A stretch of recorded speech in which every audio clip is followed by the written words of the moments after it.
Assalamualaikum warahmatullahi wabarakatuh. Perkenalkan, nama saya Muhammad Farhan. Pada kesempatan kali ini, saya akan mempresentasikan hasil AS saya tentang manajemen persediaan. Di sini ada soalnya yaitu diketahui produk A memiliki BOM, MPS, dan data inventory yang ditunjukkan pada gambar dan tabel di bawah ini. Nah, di bagian di sini MPS-nya sudah dijelaskan. Terus ada produknya, produk itu menjabarkan tentang week-nya dari week 0 sampai dengan week ke-7. Kemudian ada A-nya yang dimana ada nilai N. Nilai N itu diambil dari NPM terakhir mahasiswa. Nah, karena NPM saya itu terakhirnya itu angkanya 8, jadi ditambah dengan angka 8. Kemudian di sini ada produk and sub assembly-nya. Di sini udah dijelaskan untuk safety stock yang A, yang H, dan yang J. Kemudian ada on hand-nya yang A, yang H, sama yang J. Ada schedule receipt di minggu ketiganya. Dijelaskan juga untuk bagian A sampai J-nya. Kemudian ada lot size-nya. Nah, di sini kita lihat dari strukturnya itu untuk membuat suatu produk A, diperlukan lead time itu sama dengan 1 waktu produksinya. Kemudian ada turunannya yaitu untuk produk A itu sendiri dibuatnya dari hasil H dikali 2 dan J dikali 3 dengan lead time masing-masing itu 1. Nah, kemudian kita langsung masuk ke bagian pengisiannya. Di sini kita langsung bikin yang bagian A-nya dulu. Di sini sudah ditertera bahwa yang A itu project on hand-nya itu adalah 100, kemudian lot size-nya itu adalah 5 dan safety stock-nya itu ada 20. Di sini bisa dilihat bahwa untuk gross requirement-nya atau GR-nya ini sudah saya tambahkan dengan NPM terakhir saya, yaitu 8, dapatlah di angka 145, 253, dan seterusnya sampai ke minggu ke-7. Kemudian di sini saya punya project on hand-nya itu adalah 100.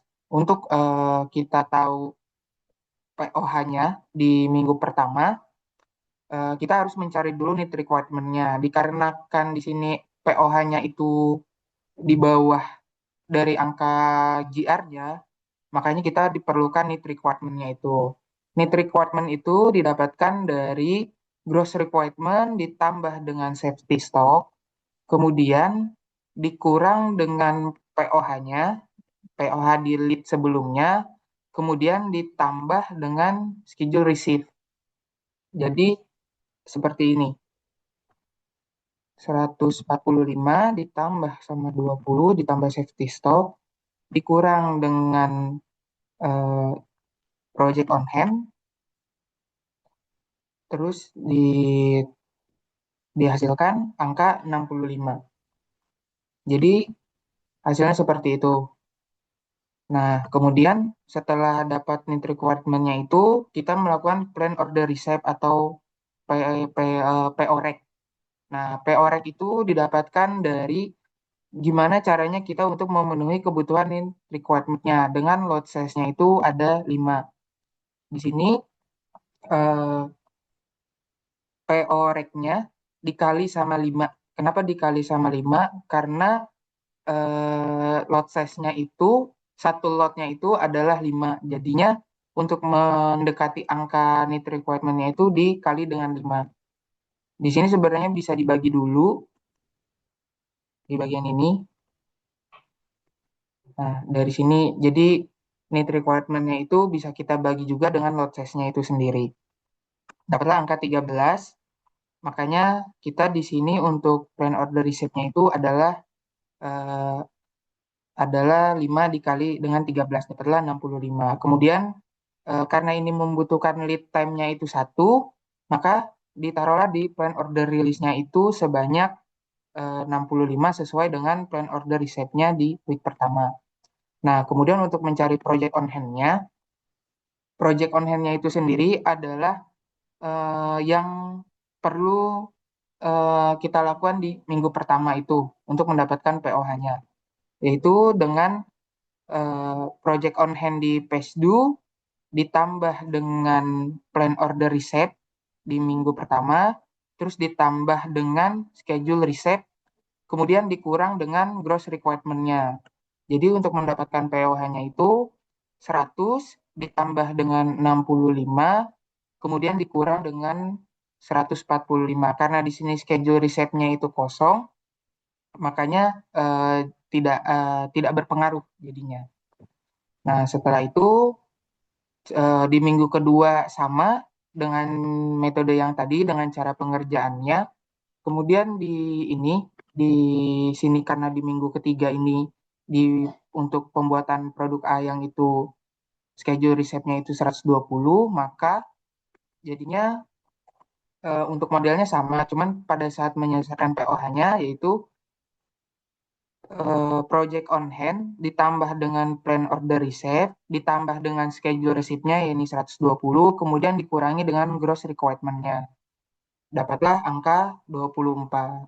Setelah itu di minggu keempat sampai ke-6 caranya sama seperti mencari di minggu pertama dan minggu kedua.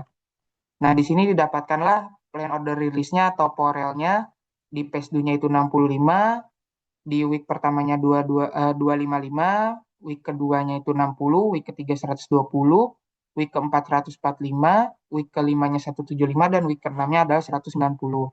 Nah, di sini kalau misalnya ketika di week kedua ini kan plan order reset-nya itu adalah 50,6. 50,6 ketika 255 itu dibagi dengan 5. Karena di sini nggak bisa ordernya itu berkoma, maka dia jadi pembulatan atas.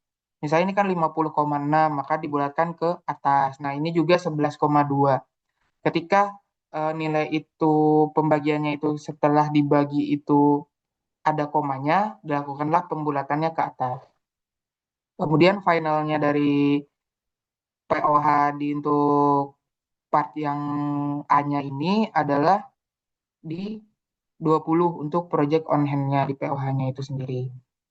Nah, kemudian untuk part yang untuk mendapatkan H-nya itu, di sini ada gross requirement-nya itu diambil dari turunannya, dari turunan yang atas, dari A-nya itu. Ini kita cari yang H-nya dulu. Kenapa kita dikalikan dengan 2? Karena untuk menghasilkan A diperlukan 2H. Berarti dari plan order release-nya dikali dengan 2, karena hanya itu 2. Kemudian lead time-nya masih sama, yaitu 1.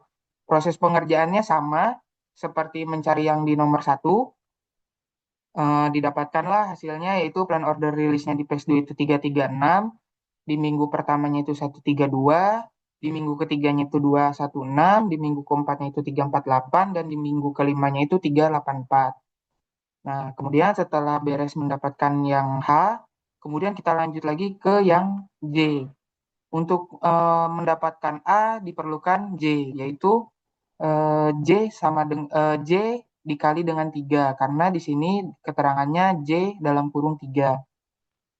Maka dari plan order release ini dikali 3, dapatlah gross requirement atau kebutuhan J untuk memenuhi A.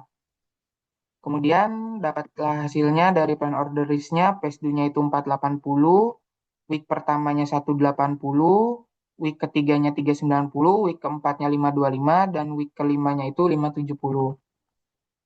Nah, setelah udah didapat hasil output MRP-nya, di sini sudah dijelaskan bahwa plan order release-nya yaitu di page 2 untuk produk yang A itu 65, minggu pertama 255, minggu kedua 60, minggu ketiga 120, minggu keempat 145, minggu kelima 175, dan minggu keenam adalah 190.